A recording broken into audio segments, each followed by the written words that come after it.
14-15 দিনের মাথায় একটা কাস্টমার আসে, যার হচ্ছে পার্লিন লাগবে প্রায় হচ্ছে 15 টন, যার বাজার মূল্য আসে 17 লাখ টাকার মতো দাম আসে। 17 লক্ষ টাকা ভাই, যখন আমি অর্ডারটা লিখছিলাম কখনো 17 লাখ কেন 10 লাখও একসাথে দেখি নাই। তখন আমার তেমন আমাদের মালামাল ছিল না, ইম্পোর্টার থেকে যখন নিয়ে দিব, তো ইম্পোর্টার থেকে সাধারণত হয় কি, যদি মালামাল কিনে পরে হচ্ছে টাকা দেয়, কিসের ক্ষেত্রে যে ফেস ভ্যালু হয়ে গেলে বা চীনা পরিচিত হয়ে গেলে। কাস্টমার আমাকে 1 লাখ টাকা অ্যাডভান্স করছিল, 1 লাখ টাকা অ্যাডভান্স করছে, 1 লাখ টাকা এক হাতের মুঠো করেই ওনার কাছে চলে যায়। আমি তো ওনাকে আমি টাকাটা দেই, টাকাটা দেওয়ার পরে উনি বলে যে অ্যাডভান্স দিবেন না। 1 লাখ টাকা ওনাকে আমি দিছি, উনি বলে যে অ্যাডভান্স দিবেন না। বললাম এই যে ভাই অ্যাডভান্স, বলে যে এত লাখ টাকার মাল এই টাকা দিয়ে কিনবেন? এইভাবে ভাই আমার ছুঁড়া মাইরা মানে আমার মুখের মধ্যে টাকাটা পড়ে। আমি ওনার অপোজিট সাইডে ছিলাম টেবিলের, উনি আমাকে এভাবে টাকাটা ফিক্কা মেরে ফেলে, যেটা আমার মুখের মধ্যে টাকার ভান্ডেলটা আসে, যে ওনার কাছে 1 লাখ টাকা কোনো টাকাই না ভাই। বলে যে এই লাইনে ব্যবসা করতে হলে টাকা লাগবে, টাকা। এভাবেই উপহাস করে বলে এই লাইনে ব্যবসা করতে হলে টাকা লাগবে, টাকা। যখন উনি এগুলো বলতেছিল তখন আমার চোখ দিয়ে ঝরঝর করে পানি পড়তেছিল, ওনার সামনেই বসে আমি কাঁদতেছিলাম জাস্ট। এবং বের হয়ে আসার সময় আমি এটাও শপথ করছি যে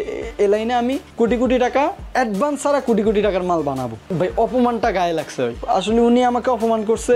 আমি এটাকে এখন পর্যন্ত অপমান হিসাবে নেই না তেমন, আমি মনে করি যে ওইটা আমার জন্য মানে দোয়া আশীর্বাদ ছিল। কেননা উনি যদি ওইটা না করতো তাহলে আমার কাজের স্পিডটা বাড়তো না। এরপরে হচ্ছে ওই মালামালগুলো বিক্রি করলাম। যখন হচ্ছে কাস্টমার আমাকে পরের দিন মাল ডেলিভারি দেওয়ার পরে এত টাকা দিলাম, আমি টাকার দিকে কতক্ষণ তাকাই ছিলাম, যেটা সত্য কথা। টাকার দিকে এত টাকা, আমি রানিং স্টুডেন্ট, এত টাকা কখনো দেখি নেই একসাথে আমার হাতে, তাও আবার আমাদের নিজেদের টাকা, ব্যবসায়ীর টাকা।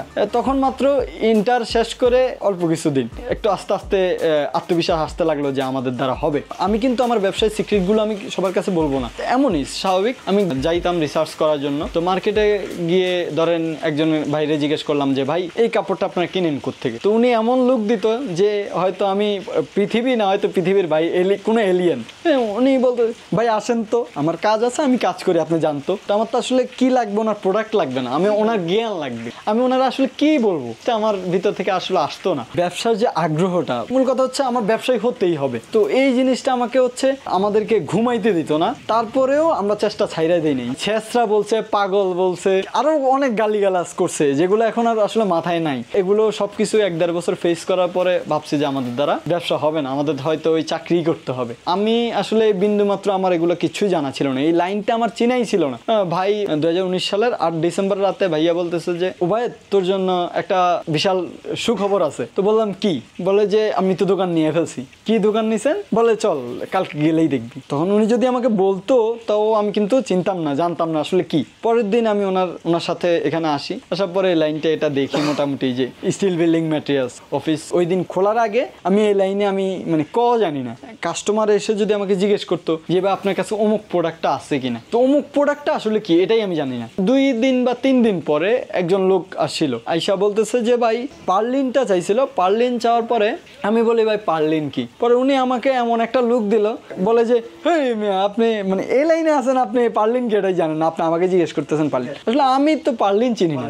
পরে আসলে এই জিনিসটা পরে ভাবাইলো। এরপরে হচ্ছে আমি আস্তে আস্তে শিখতাম, তাও শিখতাম কাদের থেকে, যার কথা না বললেই না। উনিও এখানে চাকরি করে, একটা ম্যানেজার কোম্পানির। ওনার সাথেই হচ্ছে সম্পর্ক মোটামুটি ভালো ছিল আগে থেকে ভাইয়া। তো ভাইয়ার ওইভাবে ভাইয়া আমাকে চিনাই দেওয়া যায়, ওইভাবে ওনার সাথে পরিচয়। তো ওনার কাছে গিয়ে শুধু জিজ্ঞেস করতাম ভাই এটাকে কি বলে, ওইটাই কি বলে, এটা কত ফিট হয়, এটা পাশে কত ফিট হয়, এটা আসলে এটা কি, এটা কোন কোন কোম্পানি হয়, এগুলো অনেক কিছুই মানে যত কিছু আছে ওনার কাছ থেকে বেশিরভাগ শিখা। আর আস্তে আস্তে পদে পদে শিখছি। কাস্টমার ফোন দিত, জিজ্ঞেস করতো, চিনতাম না, এই জন্য বিক্রিও করতে পারতাম না। সবচেয়ে বড় কথা হচ্ছে ভাই যে এখন একটা ভালো লাগা কাজ করে।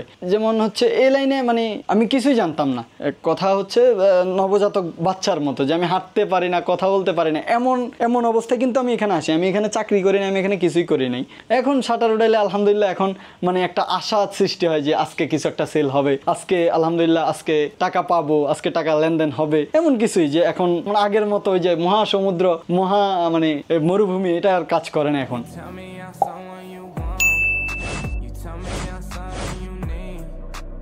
Baby, you know that I'm bad for you, yeah. Why you gotta be so nice?